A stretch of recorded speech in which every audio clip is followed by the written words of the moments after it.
Hola, ¿qué tal? Muy buenos días. Bienvenidos al FanFest Radiológico. El día de hoy vamos a abordar uno de los temas del módulo de tórax y abdomen.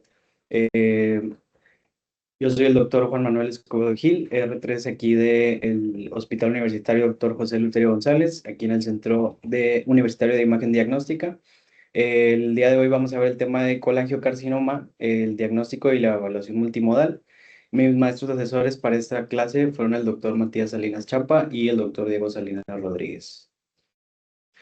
En cuanto al contenido que vamos a abordar durante el transcurso de la clase, pues vamos a hablar algo de definición y conceptos clave, vamos a hablar acerca de la epidemiología, factores de riesgo y el cuadro clínico, la clasificación anatómica, la morfológica, vamos a hablar un poquito de la histopatología y los biomarcadores que utilizamos en casos de colangiocarcinoma o sospecha de, los métodos de imagen diagnóstica, algunos diagnósticos diferenciales que hay que tomar a consideración y algunas conclusiones. Bueno, empezando con el primer apartado, que es la definición, pues el colangiocarcinoma es una neoplasia maligna primaria que es sumamente agresiva y se va a originar a partir de las células epiteliales o los colangiocitos, que pues como sabemos recubren los conductos biliares que pueden estar tanto intrahepáticos como extrahepáticos. El colangiocarcinoma pues es la segunda neoplasia primaria más común del hígado, seguido de lo que es el hepatocarcinoma, y va a representar aproximadamente entre el 10 y el 25% de todas las neoplasias hepatobiliares. En cuanto a la epidemiología, pues perdón, tenemos que el colangiocarcinoma pues generalmente va a tener una aparición tardía y se va a presentar con mayor frecuencia hasta la sexta o séptima décadas de la vida, y habitualmente el diagnóstico pues ya se va a realizar en estadios muy avanzados. Ha habido últimamente un aumento en la incidencia, principalmente en países occidentales, donde se ha mostrado un alza persistente en las tasas de colangiocarcinoma, principalmente intrahepático. También ya lo hemos notado mucho aquí en el hospital, que cada vez son mayores los casos que nos llegan. Entonces, pues es una manera pues, de aprender, ¿verdad? Y en cuanto al mal pronóstico, la supervivencia general a los 5 años suele ser menor al 5%, y si no se realiza un diagnóstico oportuno o una resección quirúrgica.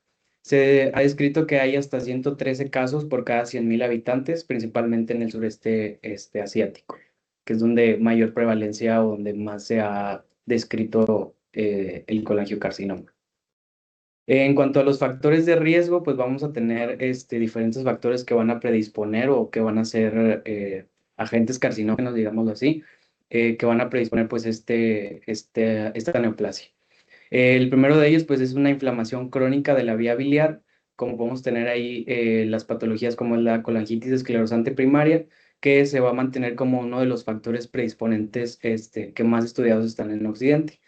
También hay que tomar en cuenta lo que son las infecciones parasitarias, como son por estos agentes de aquí, Opistorchis viverni y Chlorconis sinensis, que son sumamente comunes en áreas endémicas del sureste asiático, que era lo que les comentaba, que es donde está descrita la mayor prevalencia.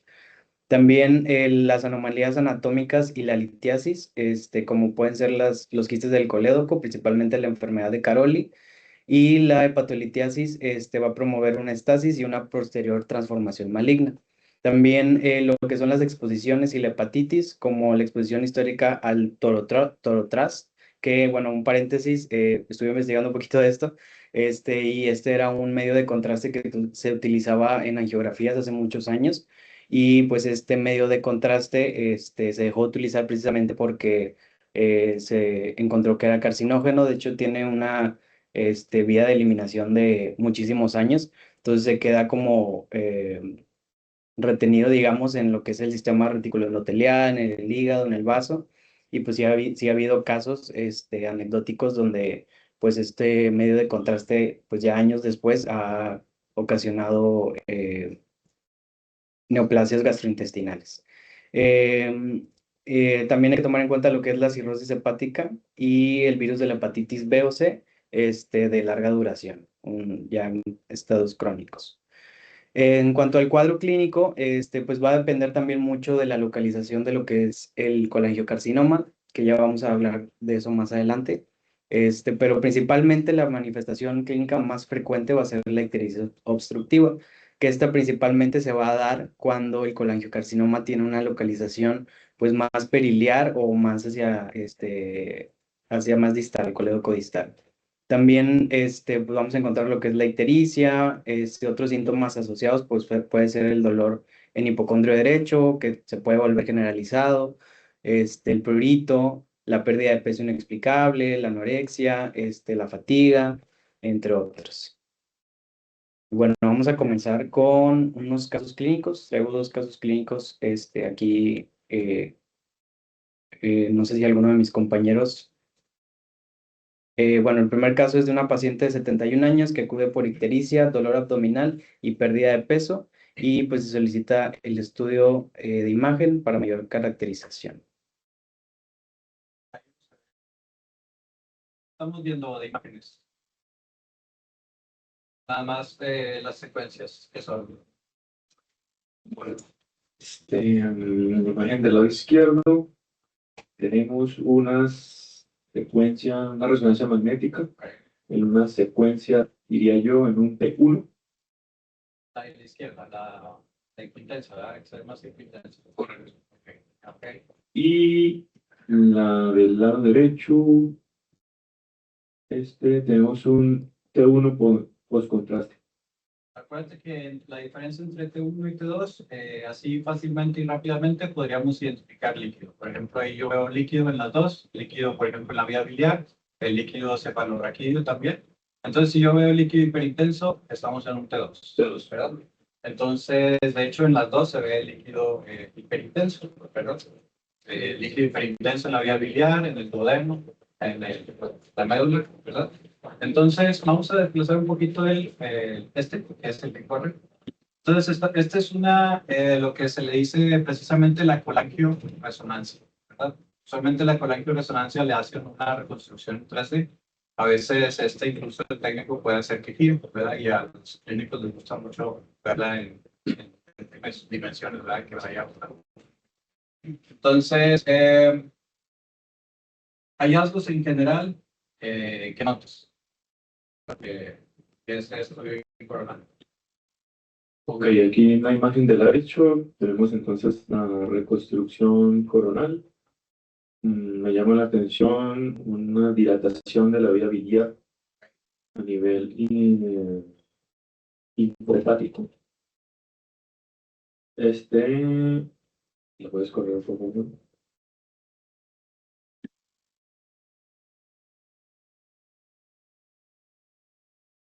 Interés.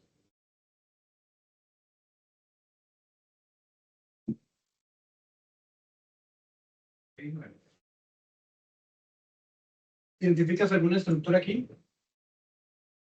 Aquí está. ¿Esto qué es? Diría yo que es la vesícula. Esta es la rama intrahepática izquierda. Ok. Esta es la rama intrahepática derecha. A esto pues, lo denominamos como la dilatación de la vía biliar intrahepática. Entonces, si yo tengo una dilatación de la vía biliar intrahepática, pues lo que sigue es pues, seguir la vía biliar, ¿verdad? Entonces, yo sigo la rama izquierda, sigo la rama derecha, y en situaciones normales yo debería de ver que confluyen para formar un conducto. Hepático común. Conducto hepático común. Y después, al conducto hepático común se le une el cístico, ¿verdad? Para formar El colédoco. el colédoco. Entonces, ¿qué estamos viendo? Entonces tendríamos una dilatación de la vía biliar intrahepática, Secundario A, secundaria una obstrucción aquí, secundario una obstrucción a nivel del el conducto hepático común, hepático común. ¿verdad? Entonces, Toño, ¿qué dirías que tiene el paciente? ¿Cuál sería tu diagnóstico?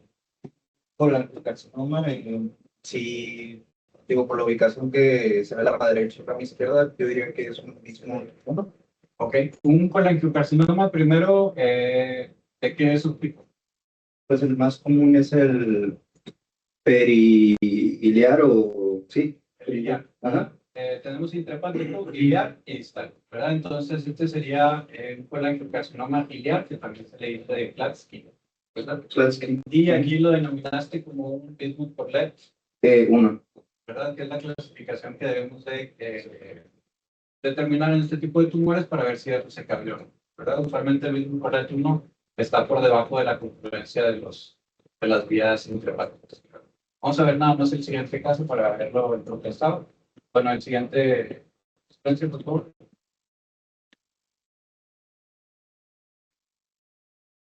El mismo caso, tenemos la dilatación de la vía biliar intrahepática y vamos a ver que en algún momento,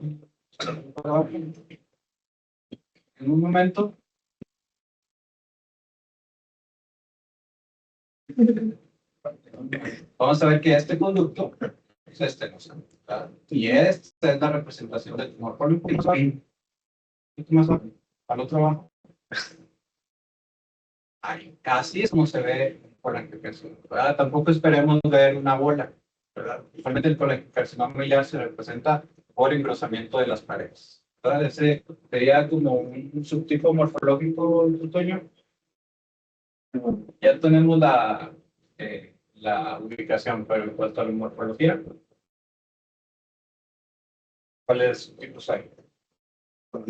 De manera Periliar. el periductal infiltrante y el formador de masa a nivel local. Entonces, ahí ya tenemos el diagnóstico. Vamos a adaptar el siguiente caso.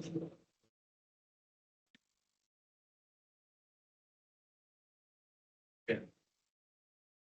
Bueno, este segundo caso es una femenina de 59 años que ingresa por ictericia y pérdida de peso. Se solicita estudio por hallazgo de tumoración en hígado que se vio por ultrasonido.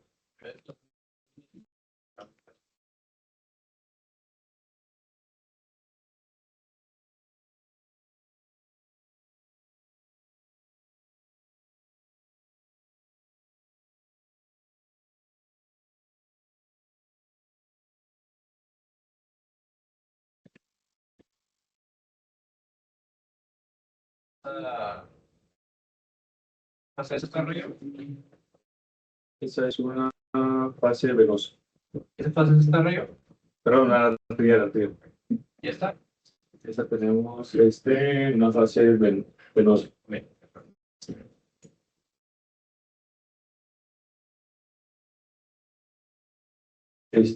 Bueno, entonces en la fase arterial veo una imagen hipovascular hacia nivel de lo que compete el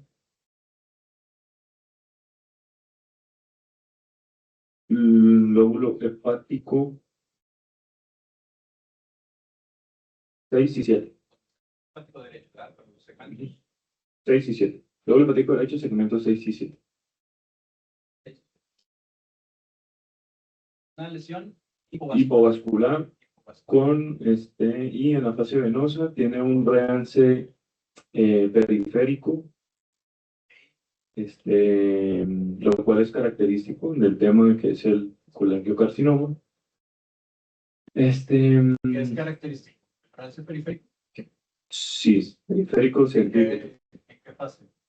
En la fase, el realce periférico es en la fase arterial y el centrípeto es en la fase venosa. De hecho, ya ahí lo dije. Primero lo vemos periférico en la fase arterial y a medida que pase el tiempo vamos a ver que ese contraste va llenando hacia el centro, llenado centímetro. De tal forma que en este tipo de estudios pues nos ayuda incluso a poner una fase tardía hasta de 15 minutos, ¿verdad? Incluso una fase de 15 minutos podríamos ver que la lesión se ve todavía más hiperdensa que aquí en la fase venosa, ¿verdad? Y todavía sería más orientativo. Entonces, pues ya digo, ya sabemos que estamos en la clase de colangiocarcinoma. Básicamente quería que tú dijeras, pues, cuál es el comportamiento con el contraste, ¿verdad? Que ya lo dijimos, nodular, periférico y continuo en la fase arterial, y luego ya va llenando nuestra centro en la fase venosa, ¿de acuerdo? ¿Qué otros auxiliares tenemos como para tener mayor seguridad de que estamos ante un colangiocarcinoma? En la fase tardía podemos tener un halo periférico fibroso. En la fase venosa, perdón, un halo periférico fibroso, y también podemos observar algunas series de retracción. Me quedaría con ese segundo. La retracción capsular y hay otro hecho, ¿verdad? Que de hecho ahí estamos viendo. La hipoplasia, Retracción capsular y retracción capsular y ¿qué vemos aquí? ¿Qué son estas diversidades lineales? Y dilatación biliar. ¿Verdad? Entonces esa combinación de una masa con llenado centrífugo por contraste, retracción capsular y dilatación biliar es muy orientativo a la clasificación. Este sería un formador de masa. Intrahepático, formador. Muy bien. Básicamente es lo que vamos a ir abordando en las siguientes diapositivas y lo va a explicar de mejor manera el doctor. De hecho, este tiene un hallazgo adicional, nada más. Pues hay que verlo todo, ¿verdad? El estudio. Desplazan un poquito para abajo. Y ahí, bueno, ahí. Perdón. Aquí les pasa ese tardío para que vean también cómo se ve Ese es un tardío de 15 minutos. Vean cómo se veía en el arterial y ahora cómo se ve en el tardío. ¿Al más abajo?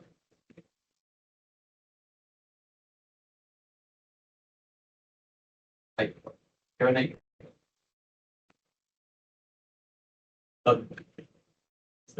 Espacio En el momento mayor. En el momento mayor. Aquí. Con la angiocarcinoma, acuérdense que uno de los sitios comunes es el peritoneo y al tener esa masa, pues hay que buscar intencionalmente todo, el peritoneo parental, el aumento mayor, el menor. Bueno, muy bien.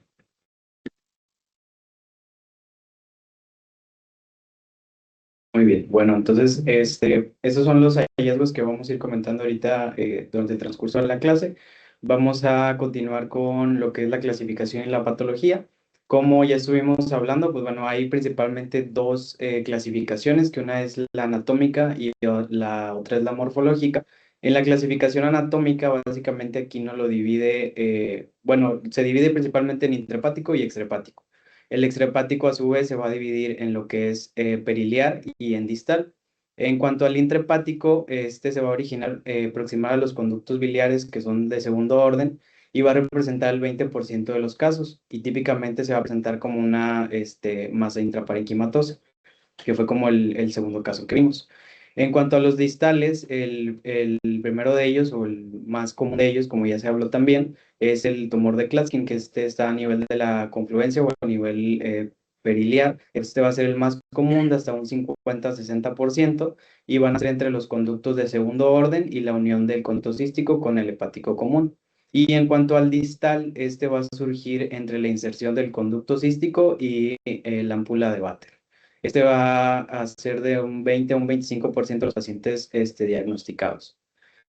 Como les comenté, pues bueno, en generalidad de todos los colangiocarcinomas, el más común, entonces aquí de estos va a ser el periliar, que dijimos que pues, es el tumor de Klatskin. Y en cuanto a la clasificación morfológica, este principalmente se va a dar por el crecimiento o el comportamiento que tiene este tumor. Aquí lo vamos a clasificar en tres. El primero de ellos es el formador de masa, que aquí lo que vamos a encontrar son nódulos o masas bien definidas de bordes lobulados en el parénquima hepático, y este va a ser el patrón característico o más común del colangiocarcinoma intrahepático. El infiltrante periductal va a crecer a lo largo de la pared del conducto biliar, va a condicionar engrosamiento de la pared y estenosis segmentarias irregulares. Y este va a ser el patrón de crecimiento más común en los extrahepáticos. Y el intraductal va a ser una lesión exofítica o papilar que está confinada al interior de la luz de los conductos dilatados. De hecho, pues se dice que, bueno, de hecho este último, el intraductal, pues es el que tiene como mejor pronóstico porque está como confinado o está localizado a uno de los conductos, y de los más agresivos pues es el formador de masa por todo el aspecto infiltrativo, todo lo demás que puede llegar a estar involucrando, y seguido del periductal. También anteriormente la clasificación no se conocía con estos tres nombres, sino que los pueden encontrar igual en la literatura como más antigua, que el formador de masa lo llaman también como nodular, el periductal como esclerosante y el papilar, perdón, el intraductal como papilar. Pues si lo llegan a ver así en algún texto, pues sepan que se refiere a esto. En cuanto a la histopatología, el adenocarcinoma va a corresponder con más del 90% de los casos, este es en su inmensa mayoría, y van a ser mucosecretores. Van a variar desde bien diferenciados hasta clásicos y otras variantes que también se pueden encontrar en estos tumores, pero que son más infrecuentes, son el carcinoma escamoso, el adenoescleroso y de células pequeñas. Y algo muy importante que hay que tomar en cuenta es lo del estroma desmoplásico, que este es como el signo característico del colangiocarcinoma, que hace referencia al abundante estroma fibroso desmoplásico que hay principalmente en el interior o en el centro del tumor. Y este tejido va a ser abundante en tejido conectivo denso, que va a explicar pues el comportamiento del tumor, cómo se va a ir comportando en las diferentes fases. Y esto se va a dar debido a que este tejido fibroso va a captar y va a retener el material de contraste pues de una manera más lenta y va a mostrar un realce progresivo pues ya en fases más tardías, mientras que en la periferia, que es más celular y más vascularizada, pues va a tener un realce pues más temprano. En cuanto a los biomarcadores, tenemos lo que es el CA19-9 y el antígeno carcinoembrionario. El CA19-9 va a tener una sensibilidad del 72% y una especificidad del 84% en condiciones óptimas. Podemos tener pacientes con falsos negativos porque aproximadamente en un 10% de la población no va a expresar este antígeno, entonces pues no va a estar elevado, por ende. Y en cuanto a los falsos positivos, se puede dar por una colangitis obstructiva, por ictericia por coledocolitiasis y también la cirrosis pueden elevar este marcador. Y el antígeno carcino embrionario es un marcador amplio de espectro útil en patología digestiva en general.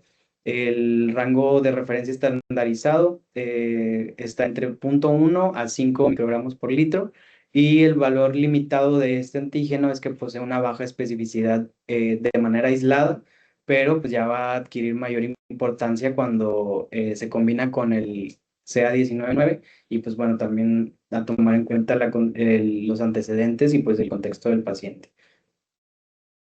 Bueno, y ahora sí pasando a lo que son los métodos de imagen, el primero de ellos es el ultrasonido, que como sabemos, pues es el primer método de imagen que generalmente se le pide a los pacientes con dolor abdominal o con sospecha de una obstrucción biliar. Entonces, la apariencia por ultrasonido pues va a depender mucho del sitio anatómico del tumor y de la extensión también de este. Cuando son lesiones intrahepáticas, generalmente vamos a encontrar una masa con un margen que puede estar tanto mal como bien definido. Generalmente van a ser de cotextura heterogénea. Y podemos identificar también lo que es la retracción capsular aquí con el ultrasonido. La retracción capsular principalmente se va a dar o está más visto hacia los formadores de masa que por la misma reacción desmoplásica pues van a retraer la cápsula. En cuanto al colangiocarcinoma periliar, podemos encontrar masas iso o hipoecoicas en la región iliar. Vamos a encontrar también lo que es dilatación de los conductos intrahepáticos. Puede no llegar a identificarse una unión aparente entre estos conductos del derecho y el izquierdo. Y también podemos valorar por ultrasonido lo que es invasión a la vena porta o a la arteria hepática. Y en cuanto al colangiocarcinoma extrahepático, podemos encontrar por ultrasonido una masa mal definida, que puede ser exofítica o intraluminal. Va a estar asociada pues la dilatación de la vía biliar y extrahepática. Y pues a veces por ultrasonido es un poco difícil como lograr identificar una masa definida. También puede ser cuando son intraductales, se dice que por la acumulación de la mucina a veces se puede como obscurecer o esconder la masa en sí. Entonces aquí tenemos estas 4 imágenes de ultrasonido, tanto en escala de grises como con Doppler color, donde en la primera de ellas, superior izquierda, observamos pues esta masa irregular, heterogénea, que es algo hiperecoica en relación con el resto del parénquima hepático, que se encuentra pues en el lóbulo hepático derecho. En la imagen de la derecha de arriba, pues ya aquí con ayuda del Doppler color, pues podemos observar como esta circulación que está como periférica a la lesión. Y en las imágenes de abajo, pues podemos, bueno, las puse más que nada como para hacer notar lo que es la dilatación de la vía biliar, que está ahí señalada con las flechas. Y en la imagen del lado derecho de abajo, con las flechas azules, está señalada pues esta lesión que no sale completa, pero que está ahí cerca de la confluencia de estas vías biliares, que está condicionando pues la dilatación de ellas. Generalmente se describe que cuando una masa de colangiocarcinoma, si es mayor de 3 centímetros, la vamos a encontrar como más hiperecoica, y si es menor a 3 centímetros, generalmente va a ser hipoecoica, pero pues esto puede ser muy variable. En cuanto al TAC multifase, pues este va a ser, bueno, este lo vamos a hacer de gran ayuda cuando lo hacemos de manera trifásica, con una fase arterial, una fase portal y una fase tardía, y pues va a ser la modalidad más utilizada pues para lo que es la planeación quirúrgica y pues también para ver la extensión del tumor. En cuanto a la fase tardía, el realce progresivo y centrípeto en la fase tardía, que es desde 3 hasta 10 minutos, como se comentó, pues va a ser como la firma radiológica de que pues estamos hablando de un colangiocarcinoma, que como ya se habló, pues esto se debe al estroma desmoplásico fibroso que pues está en el interior de la neoplasia. También por TAC podemos valorar lo que es la retracción capsular, que también es un hallazgo pues muy sugestivo en tumores periféricos, y como les comenté, pues esto va a ser por la intensa cicatriz fibrosa central. Y también podemos valorar aquí lo que es la dilatación biliar segmentaria, que van a estar, que va a ser la obstrucción de las ramas biliares distales con parénquima hepático circundante sano. Entonces aquí tenemos estas tres imágenes de tomografía computarizada en cortes axiales, en fase arterial, venosa y tardía, donde aquí a nivel del lóbulo hepático derecho observamos esta imagen que en fase, imagen de bordes lobulados, que en fase arterial pues va a presentar pues este realce periférico, que posteriormente se va a volver centrípeto en las fases venosa, y en la fase tardía va a seguir este llenado progresivo, y aquí se va a hacer notar más lo que es la cicatriz central, que pues va a permanecer hipodensa o puede llegar a tener un realce pues ya más tardío discreto.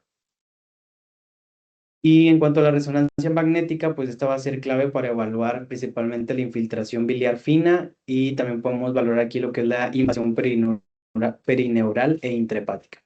El colangiocarcinoma se va a comportar hipointenso en T1 y moderadamente hiperintenso en T2. La colangioresonancia pues nos va a ayudar para reconstruir de forma no invasiva pues la anatomía de la vía biliar, nos va a ayudar a delimitar con precisión milimétrica el nivel exacto de la obstrucción, y pues también nos va a permitir evaluar adecuadamente las estenosis biliares. Aquí también pues vamos a tener con este mismo llenado, o dinámica del contraste en la tumoración, como se describió en la TAC, que va a ser un realce periférico temprano y va a tener un llenado centrípeto progresivo. El contraste hepato específico, como ya vimos en la clase del doctor Alfredo, pues nos va a ayudar también a aumentar la conspicuidad del colangiocarcinoma intrahepático, que va a aparecer hipointenso en fase hepatobiliar. Y esto se va a dar debido pues a la ausencia de la captación del medio de contraste pues, por los hepatocitos funcionales. Entonces aquí igualmente tenemos estas tres imágenes de resonancia en T1, que está en fase arterial, fase venosa y fase tardía, donde pues vemos esta lesión irregular, que va a tener este realce periférico y posteriormente se va a volver centrífugo. Y ya en la fase tardía vemos cómo ese contraste pues llega hasta esta zona central, que es donde está la reacción desmoplásica. Se ha descrito aquí por resonancia pues el signo, lo que es el signo de la diana o el target sign, que aquí principalmente se va a dar porque el tumor va a mostrar un anillo hiperintenso periférico que va a representar lo que es la alta celularidad o el tumor, la alta celularidad del tumor viable con un centro hipointenso. Aquí vamos a ver que pues hay un anillo periférico que va a ser hiperintenso y el centro hipointenso. Y eso se va a dar pues, por la alta celularidad de manera periférica y pues la fibrosis desmoplásica de manera central. También encontré que se puede utilizar esto como para ver la progresión después del tratamiento. Como podemos ver en las imágenes de arriba, pues está colangiocarcinoma formador de masa. Las imágenes del A y el B son previos al tratamiento y la C y la D son posteriores al tratamiento. Entonces aquí ya con la ayuda de la difusión y el mapa de ADC, pues se puede valorar también como la reducción o cómo ha sido favorable o no el tratamiento que se le ha dado al paciente. Entonces, en las imágenes de abajo vemos cómo ya presentan una menor restricción a la difusión y cómo en el mapa de ADC pues ya se ve menos hipointenso. Ya pasando al cholangiocarcinoma intrahepático, tenemos que los más comunes se presentan de manera periférica, hasta un 20-30% va a corresponder a estos intrahepáticos, y la clasificación morfológica más común o de crecimiento más común va a ser los formadores de masa. Entonces, el formador de masa, como ya comenté, es la variedad intrahepática más común, hasta un 78%. Generalmente va a ser periférico y va a mostrar pues esta característica de la retracción capsular. También aquí es común encontrar lo que son los nódulos satélites hasta en un 65%. Y importante en estos tumores, pues valorar lo que es la afección vascular. Entonces, aquí tenemos estas dos imágenes de tomografía computarizada en corte axial, en fase arterial y venosa, donde vemos aquí esta lesión que presenta un realce periférico de manera en la fase arterial, y en las fases, bueno, en esta fase venosa, pues vemos cómo ese realce se volvió centrípeto y todavía permanece ahí un centro hipodenso que muy seguramente en las fases tardías pudiera mostrar algo de realce, que como ya se dijo, pues es la reacción desmoplásica. Igualmente aquí, en el estudio de resonancia magnética, este es de igual de un formador de masa, pues vemos este mismo patrón de realce que presenta la lesión, que pues periférico, en la fase venosa pues se va viendo este llenado centrípeto, y el centro pues ya va a realzar de manera ya más tardía.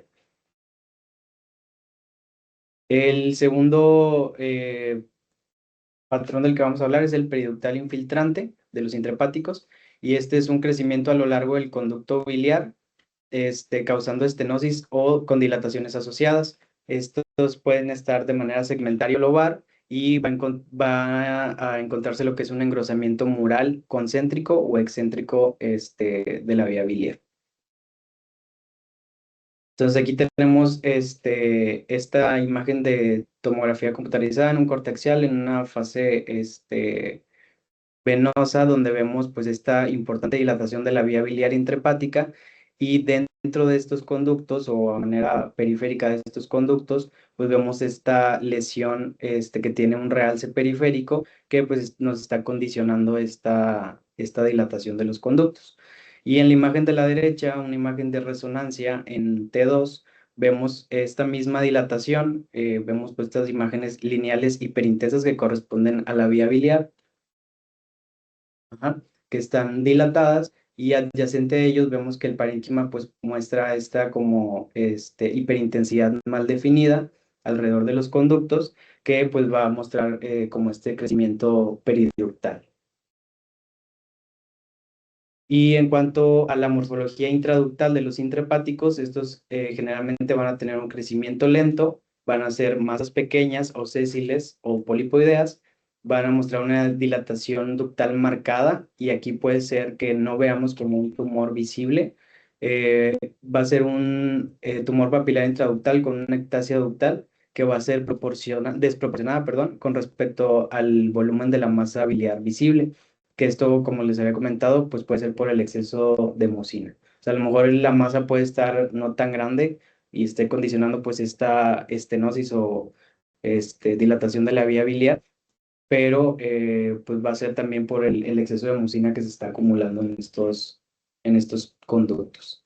Generalmente el intraductal pues va a ser de mejor pronóstico, va a crecer predominantemente dentro de la luz de los conductos biliares, va a tener menor invasión del parénquima hepático en fases iniciales, y estos no suelen tener tanta invasión vascular o perineural, por eso se dice que estos son pues, los de mejor pronóstico. Entonces aquí tenemos estas tres imágenes de tomografía y las últimas dos de resonancia, donde pues podemos ver aquí a nivel de la vía biliar intrahepática, en esta fase venosa, pues esta imagen hipodensa que presenta pues algo de realce, y bueno, no se ve la imagen completa, pero estaba ocasionando pues dilatación de la vía biliar intrahepática. Y en las otras dos imágenes vemos esta hiperintensidad en relación con el resto del parénquima hepático dentro de este ducto biliar. Dentro de ese ducto biliar, que posterior a la administración del gadolíneo va a mostrar pues algo de realce. Y pues vemos también aquí en el T2 cómo se está observando pues esta dilatación biliar pues ya un poquito más periférica, y pues la dilatación de los conductos.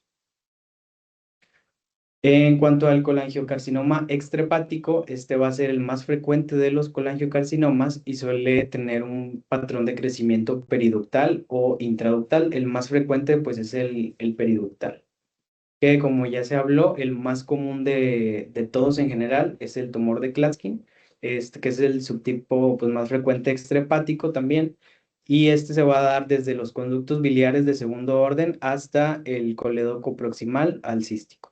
El crecimiento pues va a ser más periductal infiltrante, y aquí, como ya se habló anteriormente, la clasificación de Bismuth-Corlett pues va a clasificar lo que es el compromiso biliar, va a guiar el manejo quirúrgico y va a determinar también lo que es la resecabilidad.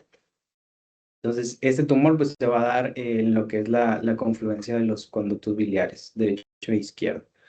Y bueno, aquí tenemos lo que es la clasificación de Bismuth-Corlett, que lo divide en 4 tipos. El primero de ellos pues, va a estar limitado únicamente a lo que es el conducto hepático común por debajo de la confluencia. Y la implicación quirúrgica es que esta pues, se puede realizar una resección biliar simple. El tipo 2 va a involucrar la confluencia de los conductos hepáticos derecho e izquierdo, y igualmente se va a hacer con ella una resección de la confluencia biliar. En el tipo 3 lo va a dividir en 3A y en 3B, donde el 3A va a involucrar la confluencia y se va a extender hacia la bifurcación del conducto hepático derecho. Y el 3B va a ser lo mismo, pero en vez del derecho va a ser el izquierdo. Y pues bueno, aquí el tratamiento quirúrgico generalmente pues es una hepatectomía derecha o izquierda, dependiendo del involucro, y pues la resección de esta. Y el tipo 4 va a afectar a ambas bifurcaciones, tanto derecha como izquierda, o también puede presentar una afectación multifocal, perdón, difusa. Y pues estos generalmente pues tienen peor pronóstico, y estos son pacientes candidatos a trasplante. Entonces, el tumor de Klatskin, por los estudios de imagen, pues podemos observar lo que es la obstrucción biliar segmentaria a nivel del ilio. Permíteme. Vamos a encontrar que a lo mejor no puede haber una masa visible tal cual. Vamos a encontrar también un engrosamiento mural irregular que va a mostrar pues realce tras la administración del medio de contraste. Vamos a encontrar pues lo que es la estenosis biliar y una dilatación ductal proximal al sitio de estenosis, que en este caso pues es a nivel iliar.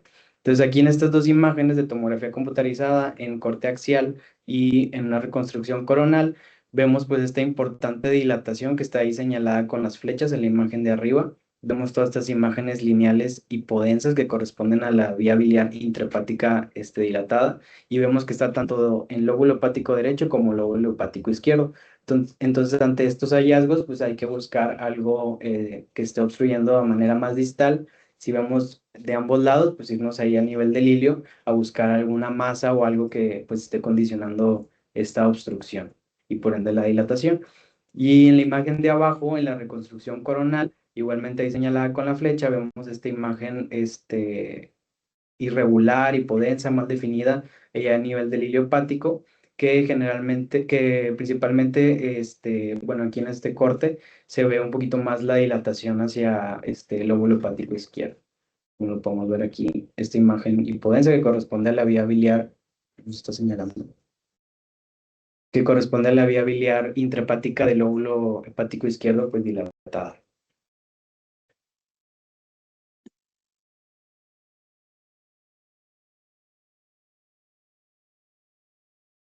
Ok, bueno, y aquí en resonancia magnética, pues vamos a tener igualmente esta masa que va a estar un poco mal definida a nivel periliar, que que va a mostrar pues este realce tras la administración del medio de contraste, y pues vamos a encontrar pues esta dilatación periférica de los conductos biliares de ambos lóbulos.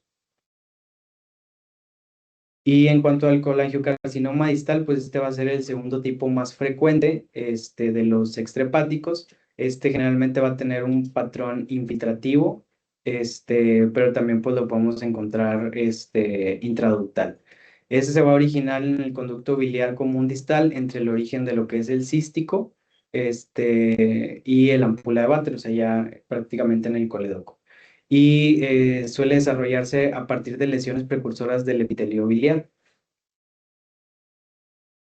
En cuanto a los estudios de imagen, lo que podemos encontrar en este colangiocarcinoma distal, pues es un engrosamiento mural irregular del conducto biliar. Vamos a encontrar también pues la estenosis biliar y la dilatación biliar proximal asociadas, como podemos observar aquí en la imagen de tomografía computarizada en fase venosa, donde vemos pues esta dilatación proximal de los conductos del conducto biliar o de la vía biliar, y vemos pues esta imagen mal definida pues a nivel un poquito más distal, que pues está condicionando esta obstrucción.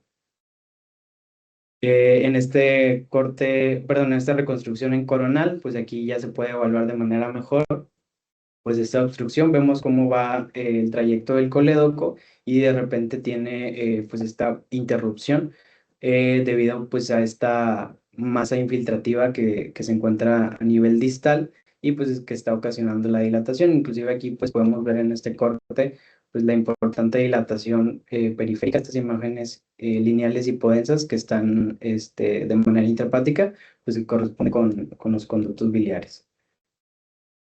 En cuanto al diagnóstico diferencial, pues sí hay que tener a consideración diferentes patologías, como esta de aquí, que vemos estas tres imágenes en fase arterial, venosa y tardía, donde vemos esta imagen hipodensa, que en fase arterial pues presenta este realce periférico, nodular, irregular, que posteriormente en fase venosa y tardía pues va a tener un llenado centrípeto y va a ir pues llenando pues el completo de la lesión, que ya en fase tardía pues esto ya se va a volver un poquito más isodenso al resto del parénquima hepático, que esto pues va a corresponder con un hemangioma cavernoso.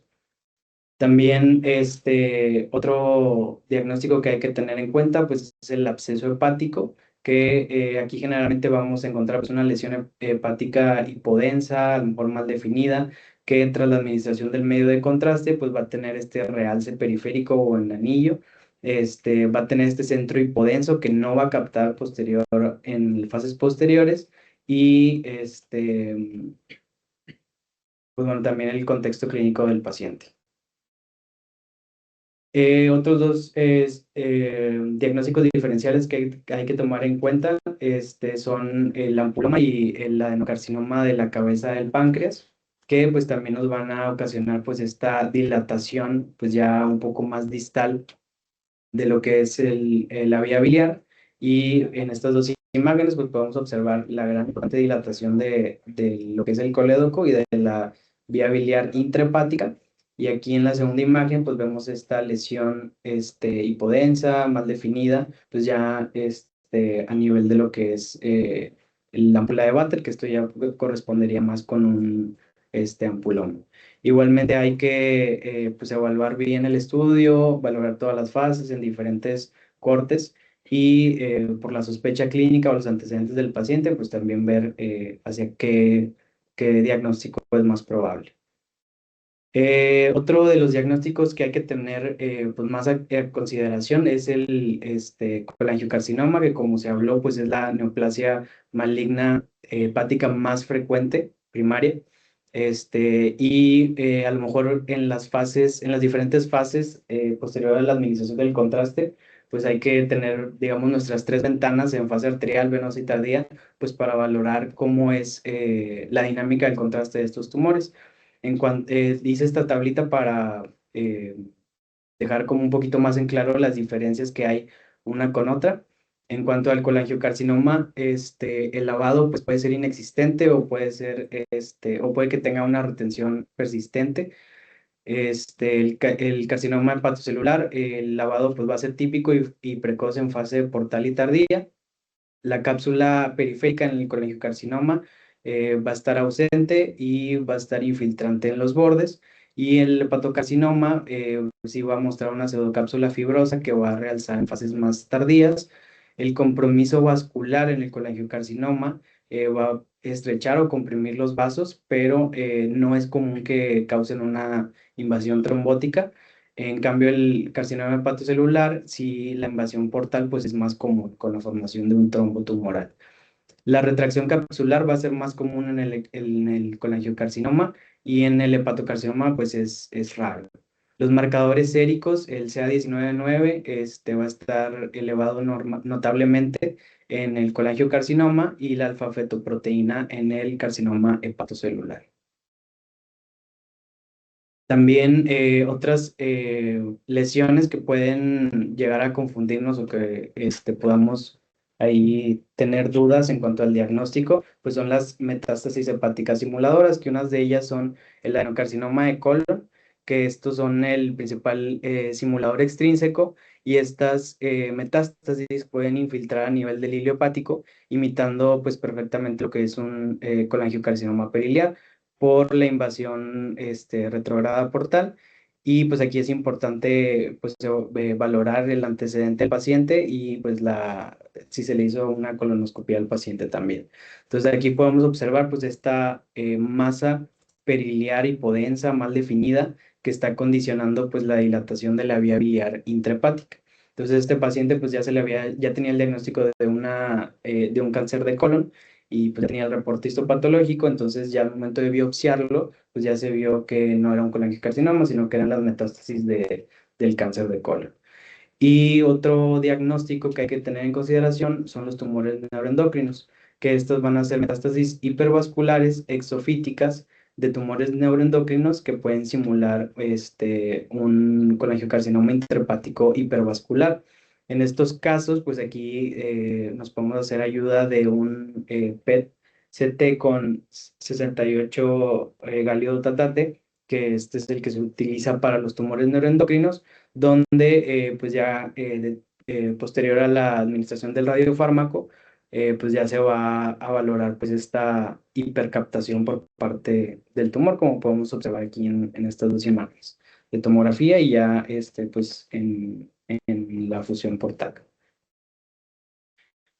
Y en cuanto a las conclusiones, el colangiocarcinoma es una neoplasia agresiva cuyo diagnóstico y estadificación van a depender fundamentalmente de la imagen. La TAC multifásica y la resonancia son las herramientas principales para evaluar la extensión tumoral, el compromiso vascular y la afectación biliar. Los hallazgos como el realce tardío progresivo, la dilatación biliar, la retracción capsular y la restricción en difusión van a ser claves importantes en el diagnóstico. Y las nuevas tecnologías de imagen y un enfoque multidisciplinario son esenciales para optimizar el manejo y la supervivencia del paciente. Un abordaje multidisciplinario y el reconocimiento temprano de estos hallazgos son esenciales para optimizar el manejo. Y pues bueno, sería todo por mi parte. No sé si... Muy buena clase. ¿Alguien tiene alguna pregunta?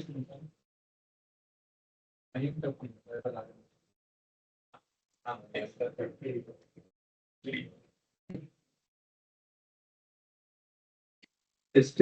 que nada, felicidades, Manu, estuvo muy bonita tu clase, muy completa la revisión, ¿verdad? Lo primero. La estadística que pusiste es correcta. El el colangiocarcinoma representa del 30 al 40% de las neoplasias hepatobiliares, ¿no? Malignas. Pero hay autores como Zajani que los divide en intrahepáticas y extrahepáticas. De las extrahepáticas, el colangiocarcinoma representa más del 90% de las neoplasias malignas. Y como dato de lo último que estabas hablando, de las patologías simuladoras, otra neoplasia muy común que hace invasión linfoquítica que puede parecer un engrosamiento biliar es el SEA de ovario, ¿no? Que es algo muy común.